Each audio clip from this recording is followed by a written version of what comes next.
Halo Bang Anggi, sehat ya Bang Anggi? Alhamdulillah sehat. Jadi dulu ada salah satu prankku yang bener-bener bahaya dan sampai aku tuh DPO. Doa aja nih buat teman-teman semua, tolong didoain bantuin ya. Aku tuh pengen ke loser. Berarti pertimbangannya tadi ya pengen Sam itu bukan karena ego sendiri tapi karena pengen bahwa kita tuh bisa gitu ya. Kita tuh bisa bang, karena sebenarnya bukan untuk aku pribadi ya bang, tapi untuk disabilitas lainnya, untuk mereka tuh biar yang pertama biar percaya diri, dan yang kedua tuh biar orang tuh menganggap disabilitas tuh juga mampu.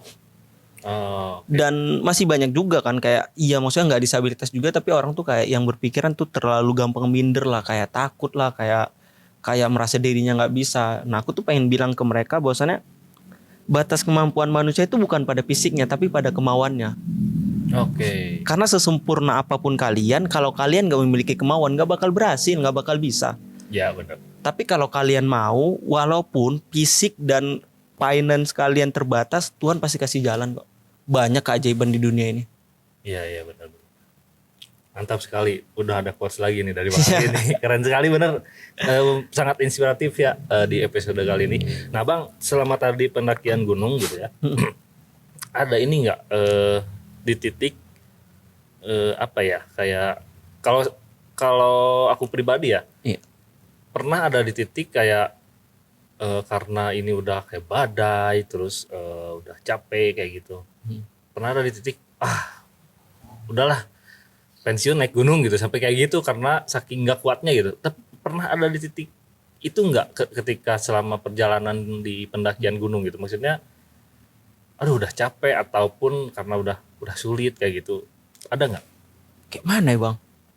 Kalau Balik lagi ke sugesti tadi berarti ya.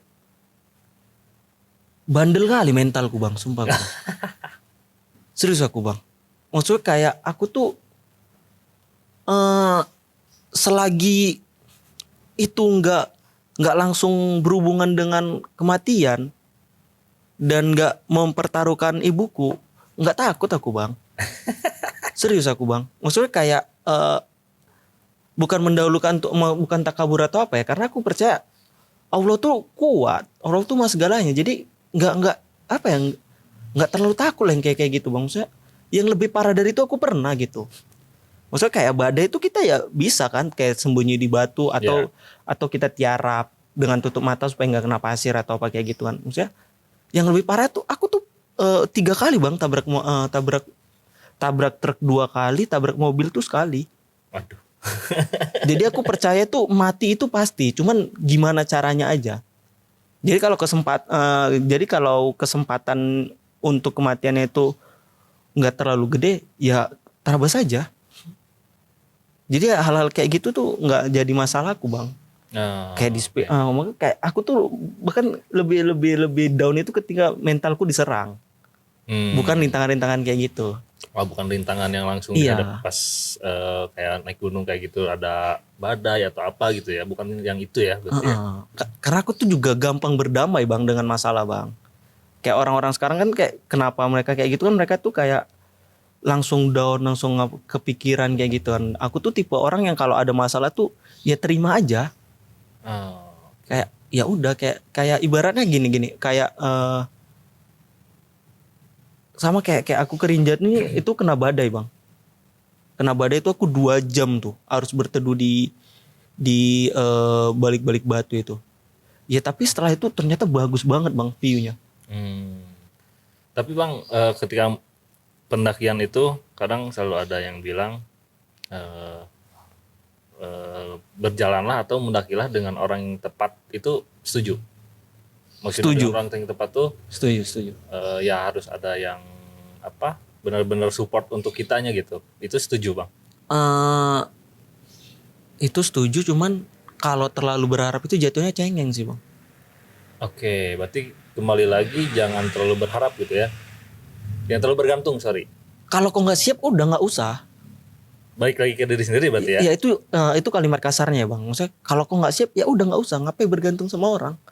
Iya benar. Maksudnya kalau kau nggak nemuin orang baik di situ ya kau aja yang jadi orang baik. Hmm. Karena kalau kita berharap kayak gitu, berarti kan kita kayak, oh aman, ntar ada yang bantuin kok di gunung semua tuh keluarga kok saudara. Kalau nggak nemu kayak gimana? Iya benar. Iya mau nggak mau, ya kau harus siapkan dirimu juga gitu. Lebih baik kau mempersiapkan dirimu untuk ngebantu orang daripada mengharapkan kau dibantu orang. Nah itu yang terjadi sama aku bang. Oh, oke oke. Jadi aku tuh kalau ke naik gunung tuh kayak yang udah 3.000 mdpl atau kayak gitu kan, kayak menurut aku kayak, wah aku observasi jalan tuh kayak, wah ini treknya nggak bisa nih. Sewa porter.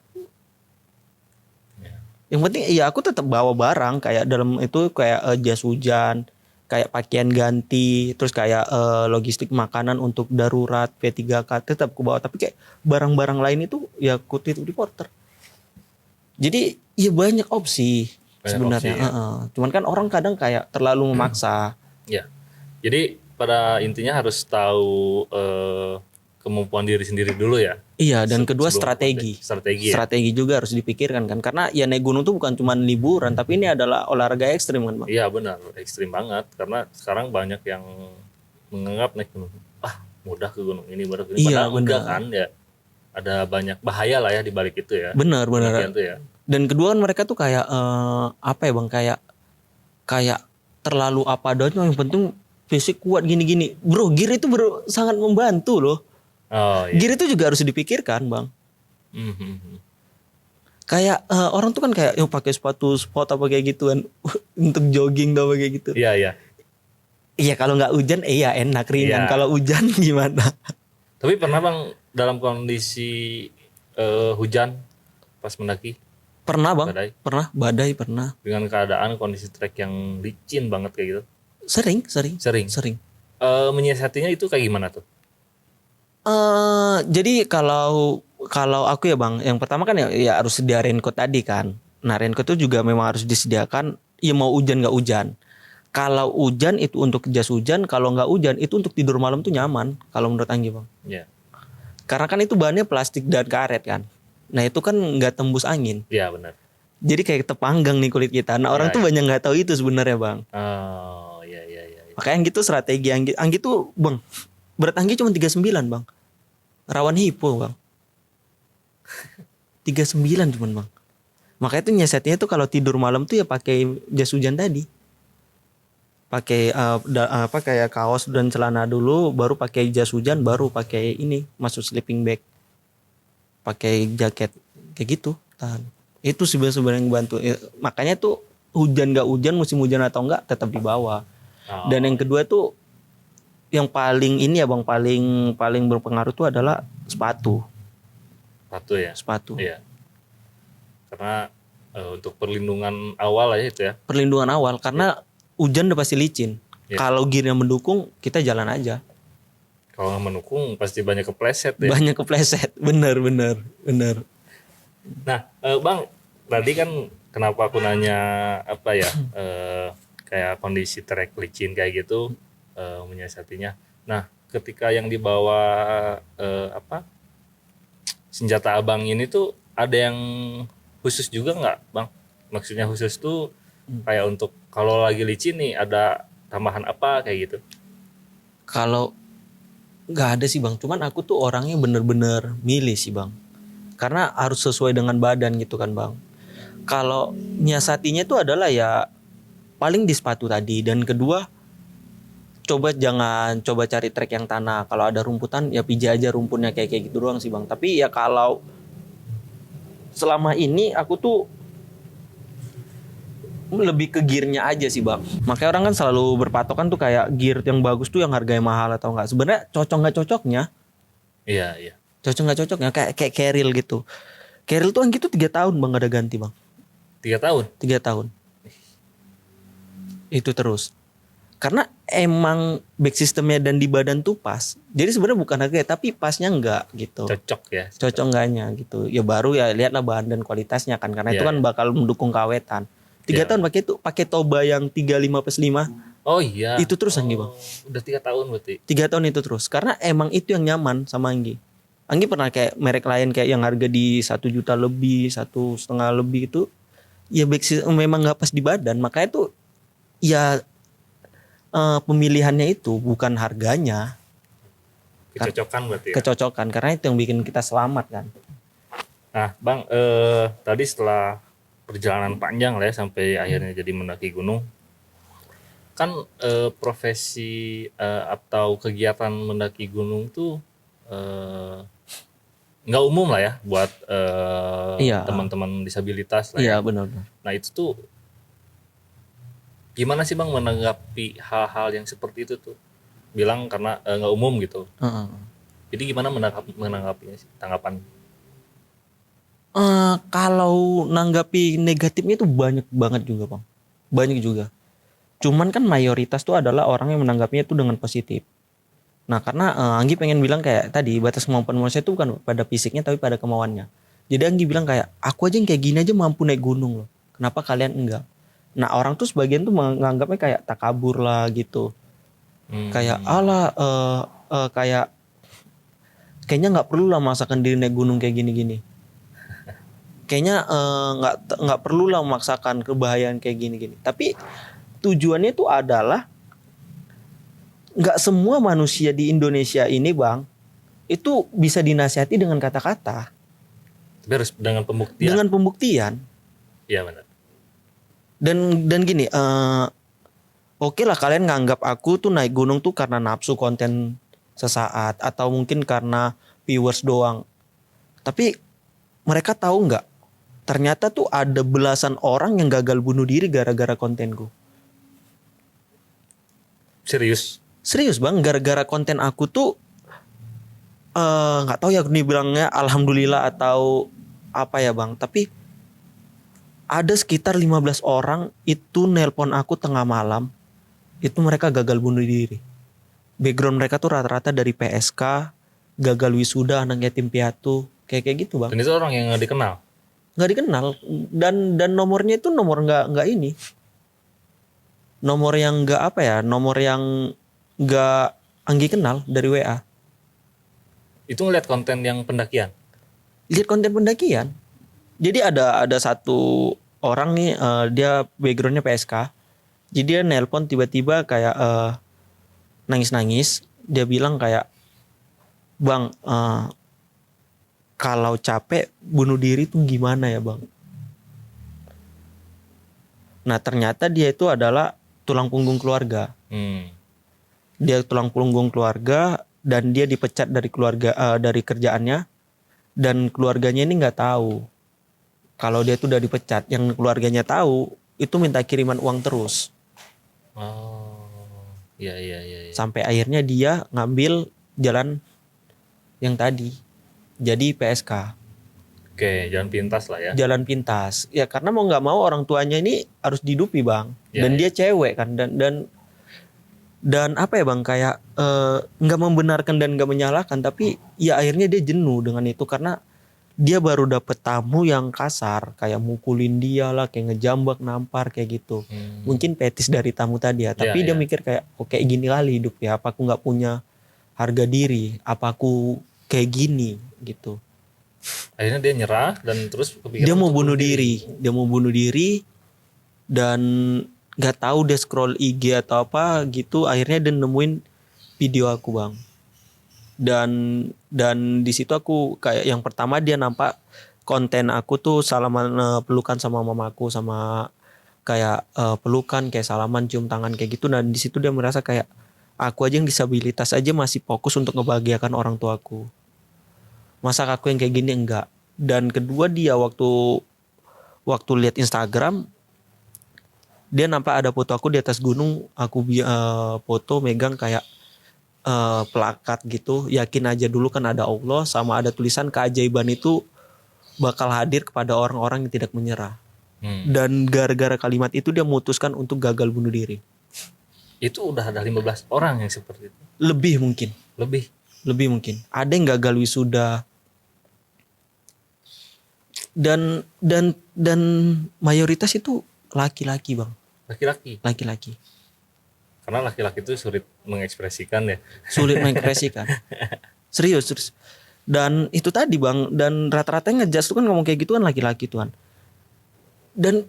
Dan kalian nggak tahu banyak laki-laki juga di belakang bermasalah di mental itu bang. Ya. Makanya tuh ketika ada orang komen negatif kayak gitu, Anggi tuh udah nggak usah pedulikan lah. Dan karena dari situ juga Anggi berpikir kan, kayak bersyukur. Anggi juga dulu pernah berpikir pengen bunuh diri bang. Sempet juga. Sempat. Oh yang tadi kalau Itu salah mama meninggal satunya. ya. Nah cuman pas mama nih itu tuh Anggi akhirnya sadar. Ternyata ada 3 hal di dunia ini yang amalannya itu nggak bakal terputus. Yang pertama sedekah jariah, yang kedua ilmu yang bermanfaat, dan yang ketiga itu adalah doa anak soleh. Iya, anak soleh.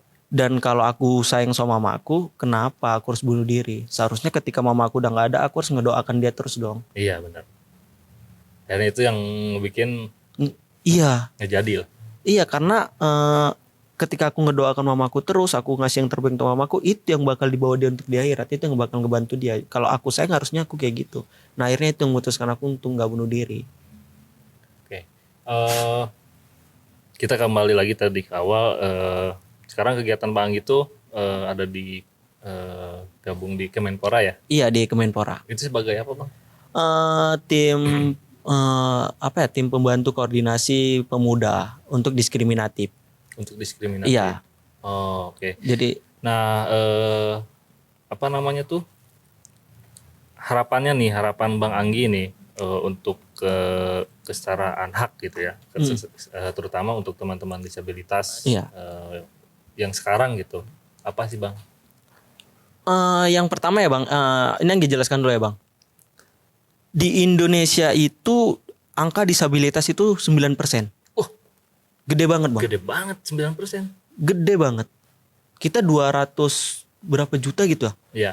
Nah berarti itu udah hampir 30, hampir 40 ini Bang. Gede banget. 9%. Gede banget Bang. Itu udah sekitar 20 ribuan kan kalau kita hitung kan. Dan 9% itu angka yang gede, dan pemerintah tuh selalu teriak-teriak kayak 2045 Indonesia emas, Indonesia emas. Gimana Indonesia bakal jadi Indonesia emas kalau angka 9%-nya ini nggak diatur, nggak dipikirkan. Ini nggak bakal ada Indonesia. Sulit Indonesia emas kalau 9%-nya ini nggak dipikirkan. Oke. Makanya itu adalah Anggi selalu, nah itu akhirnya Kemenpora support untuk ide-ide seperti itu, dan support juga kegiatan-kegiatan disabilitas. Nah mungkin banyak, tapi ternyata ada juga Bang instansi yang Anggi nggak tahu ya beberapa program dia itu fokus juga disabilitas atau enggak. Tapi ada satu instansi yang dia nggak fokus, yang dia malah nggak ngedukung disabilitas. Nggak mendukung. Nggak mendukung karena dari persyaratannya Anggi menilai.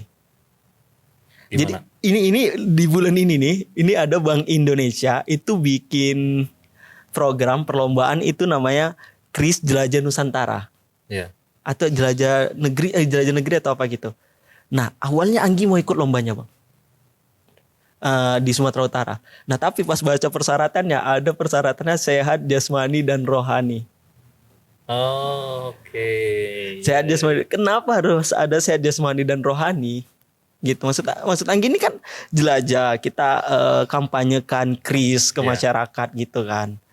Kenapa harus ada persyaratan itu? Apa KRIS ini nggak peduli disabilitas, atau KRIS ini memang nggak support disabilitas? Maksudnya nggak untuk disabilitas. Seharusnya kan kalau ini emang program pemerintah, ya juga harus peduli juga dong. Berarti harus support juga dong untuk disabilitas. Kenapa nggak boleh gitu ini ikut gitu? Sedangkan kalau alasannya itu adalah kesulitan kan, ya Anggi aja bisa Bang daki gunung. Iya benar. Apalagi cuma misalnya kayak jelajah kota atau kayak masuk ke pelosok-pelosok gitu kan. Dan kedua, apa sih yang dinilai dari kesehatan jasmaninya ini? Indikatornya apa gitu? Indikatornya apa?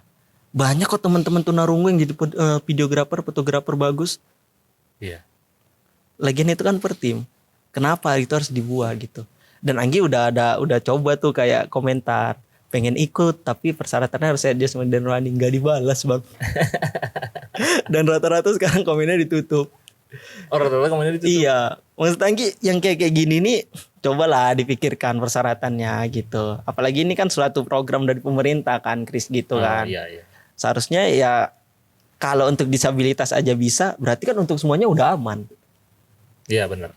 kan secara logika Iya, kan. secara logikanya gitu. Logika sederhananya kalau untuk teman-teman disabilitas aja ini bisa, apalagi untuk orang umum gitu kan. Iya. Nah, kenapa harus ada persyaratan itu?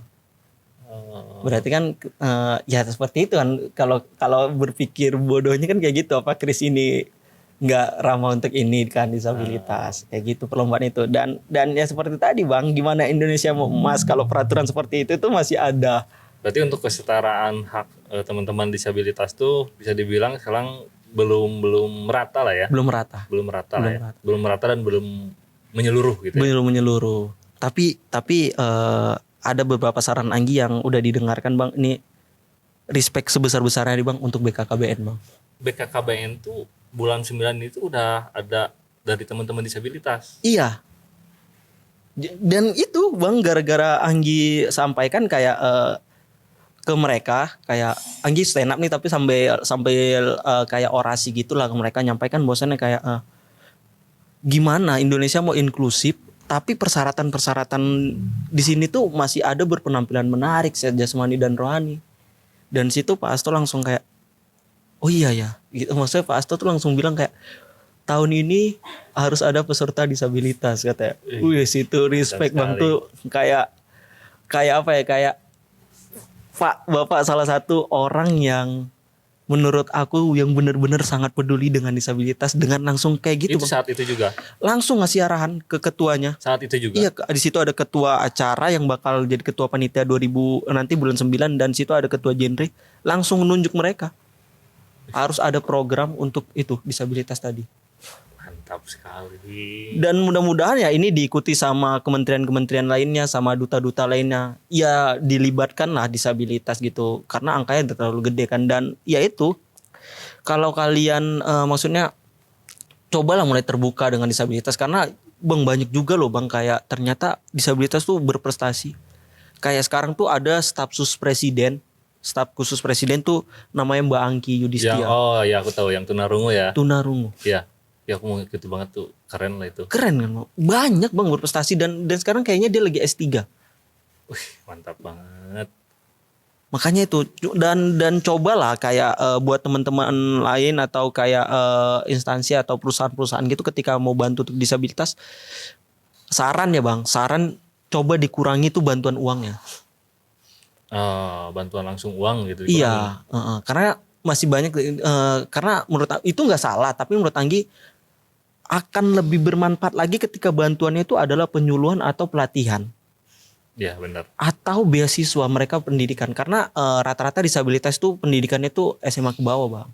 Jadi ya kita juga makanya tadi nggak bisa juga kan kita bilang seperti gampang disepelin atau apa, ya memang keadaannya seperti itu. Iya. Saya bukan ngejudge mereka, karena Anggi juga bagian dari mereka yang harus peduli juga dengan mereka, tapi ya kita sama-sama sadar untuk sama-sama bangkit. Ya coba dikasih pelatihan-pelatihan itu. Makanya Anggi kemarin tuh ada ketemu dengan teman yang mau bikin yayasan tadi 1000 kaki itu, ya coba itu bikin pelatihan-pelatihan tadi dan beasiswa. Ya base-nya nanti yayasan itu di mana Bang? Jakarta. Di awalnya tuh titiknya tuh di Jakarta, ntar kita bakal keliling juga nyari, karena ya tadi kan kayak ya pendidikan itu penting Bang sebenarnya Bang. Iya benar, penting banget. Janganlah terpaku sama ya kayak Bill Gates lah, kayak apa yang DO gini-gini. Dia DO kaya bro. Iya. Lah kita. benar. Dia kaya, pintar. Jadi privilege-nya udah jelas. Iya udah jelas benar. Kalau privilege cuma nekat udah. Susah ya. Naik gunung aja nggak bisa modal nekat. Iya benar. Makanya kalau tadi Bang Anggi bilang pendidikan itu penting. Kemarin tuh kita ada program, jadi kita tuh ada program CSR, jadi berbagi semangat untuk Indonesia gitu. Kita fokus ke dunia pendidikan, ke sekolah-sekolah. Yang Kak Sinta Mariska itu. Betul. Bang tuh keren banget Bang, sumpah Bang. Nah itu kemarin ada program itu kemarin kita. Itu di Pulau itu ya Bang. Jadi kita emang peduli ke apa ya, untuk pendidikan di Indonesia gitu. Jadi kita datang ke sekolah-sekolah gitu untuk apa ya, membantu lah, berbagi semangat dengan mereka gitu. Makanya ada program itu kemarin tuh, karena tadi Bang Anggi bilang pendidikan itu penting, saya setuju banget gitu. Bang jujur Bang, di waktu nonton video itu pertama kali mau nangis enggak Bang? Serius Bang, karena di daerah ini yang apa ya, daerah terpencil kayak gitu itu yang anak-anaknya itu belum terkontaminasi dengan hal-hal buruk luar. Iya benar. Jadi sebenarnya mereka tuh salah satu opsi bagus untuk dibangkitkan. Iya. Karena belum terkontaminasi, jadi masih apa ya, masih bukan gampang ya, tapi kayak masih relate untuk dibangunkan gitu. Makanya ketika ada program tuh kayak sumpah bang keren banget bang gitu. Tapi ya emang ya program kayak gitu emang nggak bisa sembarang dilakukan kan bang. Iya. Tapi kayaknya nanti ke depannya mungkin bisa lah ya kita kolaborasi ya dengan teman-teman disabilitas ya. Ayo bang kita dari teman-teman disabilitas lain. Deal ya, deal dulu nih. Ayo Ya, untuk deal dulu disabilitas inklusif. Mantap. Udah deal nih. Siap bang. Oke bang, nggak kerasa ya ngobrol-ngobrol kayak gini tuh apa ya? Banyak banget dari tadi aku dapat hal-hal positif lah ya dari Iya, Bang Anggi itu. Jadi harusnya tuh ngobrol kayak gini tuh kayaknya seharian gitu ya sambil ngopi gitu ya kan. Karena keterbatasan waktu gitu Bang. Karena kita sampai di akhir nih ya, di akhir segmen. Aku minta nih buat teman-teman Arrangers di rumah atau yang nonton, minta closing statement nih dari Bang Anggi untuk teman-teman Arrangers di rumah. Bang, apa Bang? Silakan Bang. Ini buat teman-teman semua ya, terkhususnya juga teman-teman disabilitas atau teman-teman semua yang lagi depresi atau lagi bermasalah dengan mental kalian atau dari semangat kalian. Buat kalian yang sedang nggak percaya diri gitu, aku mau bilang tuh kalian tuh kesuksesan itu bukan milik orang yang sempurna ataupun milik orang yang kaya, tapi kesuksesan itu adalah milik orang-orang yang mau berusaha. Karena sesempurna apapun kalian, kalau kalian gak mau berusaha, itu gak bakal bisa. Dan sekaya apapun kalian, kalau kalian gak mau berusaha, itu bakal sia-sia. Dan sesedih apapun kehidupan kalian, sebesar apapun masalah kalian, jangan pernah khawatir, jangan pernah takut. Karena kalian adalah orang pilihan sebenarnya. Kayak aku gini kena. Dan jujur bang, aku berterima kasih pada Allah Subhanahu Wa Taala udah mengambil kakiku bang. Aku udah ikhlas. Mungkin kalau dengan kakiku nggak diambil, aku nggak bisa di tahap seperti ini. Iya. Mungkin aku menjadi salah satu bagian dari teman-temanku yang terlibat narkoba, perampokan. Nah tapi dengan diselamatkan satu kakiku, aku tuh menjadi sadar untuk jangan berbuat seperti itu. Jadi sama halnya kayak kalian misalnya lagi berharap sesuatu, tapi yang kalian dapatkan itu nggak sesuai dengan apa yang kalian mau. Itu bukan Tuhan nggak sayang, tapi itu bukti Tuhan sayang. Contohnya kayak kalian ini pengen apel. Nah, tapi tiba-tiba dikasih apel. Tapi apel tadi itu busuk. Yeah. Jangan ditolak, terima aja. Karena apel yang busuk tadi, kalau kalian ambil, terus kalian buang, kalian letak di tanah, kalian tanam, itu bakal jadi pohon apel. Yang nanti akan jadi berlimpah apelnya. Jadi berlimpah. Nah kenapa kalian dikasih apel busuk? Karena waktu kalian pengen apel, Tuhan itu gak mau ngasih kalian apel untuk makan pada saat itu. Tapi pada saat untuk di masa depan nanti untuk selamanya. Makanya dikasih apel busuk untuk kalian tanam. Jadi dari pohon tadi itu bisa kalian nikmati kapanpun. Kalian bisa berbagi ke siapapun. Dan itu bakal menjadi amal ibadah untuk kalian. Nah jadi ketika kalian kena masalah itu jangan langsung kayak depresi, jangan langsung kayak Tuhan tuh gak sayang sama aku. Terima aja, ikhlas aja gitu. Dan berdamai itu bukan melupakan, tapi menerima bang. Dan mengikhlaskan. Yeah. Karena ketika kalian kena masalah itu adalah kalian adalah orang yang disayang Tuhan untuk mendapatkan hadiah besar di baliknya. Oke, Rangers, banyak sekali hal-hal positif dan inspiratif dari kisah kali ini dari Bang Anggi. Thank you. Semoga Rangers bisa mengambil hal-hal positif dari episode kali ini. Pantengin terus channel YouTube kita. Sampai ketemu lagi di episode cerita petualang selanjutnya. Terima kasih Bang Thank Anggi. you abangku udah diundang. Sehat selalu. Sehat selalu Bang Anggi. Siap abangku. Thank you.